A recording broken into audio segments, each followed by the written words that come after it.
বিরতির পর স্বাগত। ইতিমধ্যেই রেমালের প্রভাবে আছড়ে পড়বে ঘূর্ণিঝড়, আর তার জন্য ইতিমধ্যে সতর্ক বার্তা জারি করা হয়েছে বিভিন্ন রাজ্যে। আর ঝড় এবং বৃষ্টির তাণ্ডব লীলার ক্ষেত্রে বিমান পরিষেবা এই মুহূর্তে ব্যাহত হওয়ার সম্ভাবনা রয়েছে। অর্থাৎ শনি এবং রবিবার কলকাতা বিমানবন্দরের বিমান ওঠানামার উপর বিশেষ বিধিনিষেধ জারি করা হয়েছে। ঘূর্ণিঝড় রেমালের প্রভাবের জন্য এই সতর্কতা জারি করলো দেশের বেশ কয়েকটি বিমানবন্দর কর্তৃপক্ষ। যাত্রী নিরাপত্তার স্বার্থে শনিবার থেকেই সতর্ক কলকাতা বিমানবন্দর কর্তৃপক্ষ।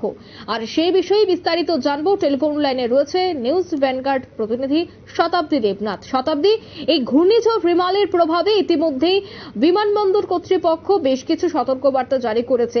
কি জানতে পারছো, কি জানা যাচ্ছে বিমানবন্দরের পক্ষ থেকে? একদমই, এই বিমানকে ঘিরে কিন্তু কার্যত প্রথমত বলা যায় যাত্রীদের মধ্যে একটা চিন্তার ভাঁজ রয়েছে। যারা ধরো যারা ট্রেন পরিষেবা বলো বা বিমান পরিষেবা বলো, সেক্ষেত্রে কিন্তু যাত্রীদের একটা চিন্তা রয়েছে। তবে সেক্ষেত্রে ইতিমধ্যে বঙ্গোপসাগরে কিন্তু নতুন করে ঘূর্ণিঝড় রেমাল এক প্রকার জন্ম চেয়েছে, এবং যা কিনা আবহাওয়া দপ্তর বলছে যে আবহাওয়া দপ্তরের পূর্বাভাস মতোই ঘূর্ণিঝড় এবার পরিণত হয়েছে বঙ্গোপসাগরের নিম্নচাপ। আর অন্যদিকে দেখো, সাগরদ্বীপ থেকে এই মুহূর্তে যেটা আবহাওয়া দপ্তর সূত্রে আমাদের কাছে খবর রয়েছে, জানাচ্ছে যে রেমালের দূরত্ব প্রায় 350 কিলোমিটার। অন্যদিকে কেনিং থেকে রেমালের দূরত্ব বলা হচ্ছে যে 390 কিলোমিটার ইতিমধ্যেই। তবে এই রেমালকে কেন্দ্র করে কিন্তু কার্যত ইতিমধ্যেই লাল সতর্কবার্তা জারি করে দিয়েছে আবহাওয়া দপ্তর, এবং বিশেষ করে গতকালও সেই আবহাওয়া দপ্তর থেকে যে পূর্বাভাস আমরা পেয়েছিলাম, বিশেষ করে আজকের দিনের জন্য কিন্তু আগাম সতর্কবার্তা দিয়ে দিয়েছে। বিশেষ করে কোথায় এক্ষেত্রে লক্ষ্য করা যাচ্ছে, পশ্চিমবঙ্গের একাধিক জেলায় ইতিমধ্যেই লাল সতর্কবার্তা, বিশেষ করে উত্তর 24 পরগনা এবং রয়েছে দক্ষিণ 24 পরগনা, পাশাপাশি রয়েছে পূর্ব মেদিনীপুর, কলকাতা, হাওড়া এবং হুগলিতে। এবং পাশাপাশি বলা হচ্ছে একাধিক জায়গায় ভারী থেকে অতি ভারী বৃষ্টিপাত চলছে ইতিমধ্যেই, যার কারণে কোথাও কোথাও করে দিয়েছে। যেমন রয়েছে নদিয়া এবং পশ্চিম মেদিনীপুর, পূর্ব বর্ধমানে ইতিমধ্যেই কমলা সতর্কবার্তা রয়েছে, এবং বাকি সব জেলাগুলির ক্ষেত্রে রয়েছে হলুদ সতর্কবার্তা। তবে এই ক্ষেত্রে আজকের দিনে দাঁড়িয়ে অর্থাৎ রবিবার মাঝরাতেই ভূভাগে আছড়ে পড়বে ঘূর্ণিঝড় রেমাল, এবং সকাল সকালে কিন্তু সেই আভাস আমাদেরকে দিয়ে দিয়েছে আবহাওয়া দপ্তর। এবং বিশেষ করে লক্ষ্য করা যাবে যে কালো মেঘ এবং পাশাপাশি ঝড়ো হাওয়া, কোথাও কোথাও হালকা বা ভারী বৃষ্টিপাত এক প্রকার শুরু হতে পারে। এবং বিশেষ করে আলিপুর আবহাওয়া দপ্তর যা জানিয়েছে যে বাংলাদেশে ল্যান্ডফল হওয়ার সম্ভাবনা এই ঘূর্ণিঝড় রেমালের। তবে অন্যদিকে ভারতের মৌসুম ভবন জানিয়ে দিয়েছে যে বাংলাদেশের মংলার কাছাকাছি রবিবার মাঝরাতে আছড়ে পড়বে এই ঘূর্ণিঝড়, এবং মংলা থেকে দক্ষিণ পশ্চিম দিকে এর ল্যান্ডফলের সম্ভাবনা। আর সেই সময় ঝড়ের গতিবেগ থাকতে পারে 110 থেকে 120, এবং সর্বোচ্চ থাকতে পারে 135 কিলোমিটার প্রতি ঘন্টায়। আর এই ঘটনাকে কেন্দ্র করে বা এই ঘূর্ণিঝড় রেমালের কারণে যেন কোনো ধরনের অপ্রীতিকর ঘটনা না ঘটে, কার্যত সেই কারণে আগাম সতর্কবার্তা প্রশাসনের।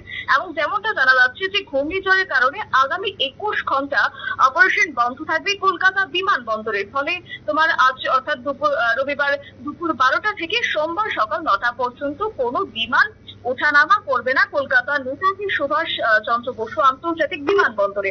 আমাদের আপডেট আমাদের কাছে রয়েছে, এবং এই জন্য প্রায় 50,000 বিমান যাত্রী এক প্রকার দুর্ভোগের সম্মুখীন হতে পারে বলে কিন্তু কিছুটা আভাস আমাদের কাছে রয়েছে। তবে আগাম সতর্কবার্তা অনুযায়ী অন্তর্দেশীয় এবং আন্তর্জাতিক সমস্ত বিমানের অপারেশন স্থগিত করা হয়েছে, এবং কলকাতা বিমানবন্দর থেকে এই মুহূর্তে গড়ে 300 এর বেশি বিমান ওঠা নামা করে প্রত্যেক দিন।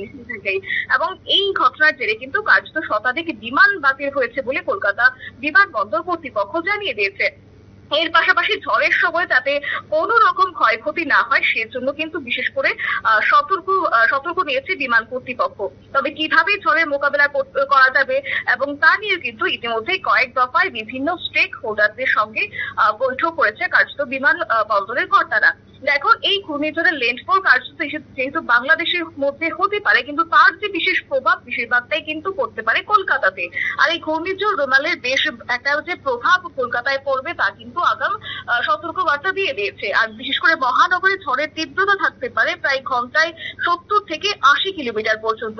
তবে আবহাওয়া দপ্তর ইতিমধ্যেই বলেছে যে রবিবার কলকাতা শহরে ঝড় বৃষ্টির লাল সতর্কবার্তা রয়েছে। এছাড়া এই সংলগ্ন যে জেলাগুলি রয়েছে হাওড়া, হুগলি এবং উত্তর 24 পরগনাতেও ব্যাপক ঝড় বৃষ্টির প্রভাব পড়তে পারে। কার্যত এই নিয়ে একদিকে যেমন বিমান পরিষেবা তোমার বন্ধ রাখা হয়েছে 21 ঘন্টার জন্য, এবং সেক্ষেত্রে বলা হচ্ছে হাওড়া থেকে শিয়ালদহ যে একগুচ্ছ ট্রেন তার কার্যত পরিষেবা বাতিল করা হয়েছে, বিশেষ করে যাত্রীদের সুবিধার কথা মাথায় রেখে।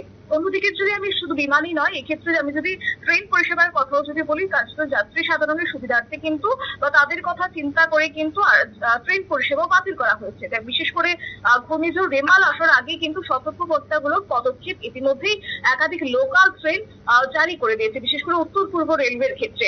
আপাতত শনিবার এবং রবিবার মিলিয়ে প্রায় তোমার 30টি লোকাল ট্রেন বাতিল করা হয়েছে, যা কিনা তোমার আবহাওয়া দপ্তরের পূর্বাভাস অনুযায়ী সম্ভাব্য যে ঘূর্ণিঝড়ের প্রভাবে শনিবার থেকে তোমার বেশ কিছু জেলাগুলিতে ঝড় বৃষ্টি শুরু হবে, আর এবং যার কারণে রবিবার এবং সোমবার বৃষ্টি এবং ঝড়ের দাপটে কার্যত 30টি লোকাল ট্রেন বন্ধ রাখা কিন্তু বলা হচ্ছে। এবং আপাতত এই পরিস্থিতি কেটে গেলে কিন্তু পরবর্তী সময়ে তা স্বাভাবিক হবে বলেও কিন্তু আপডেট আমাদের কাছে রয়েছে।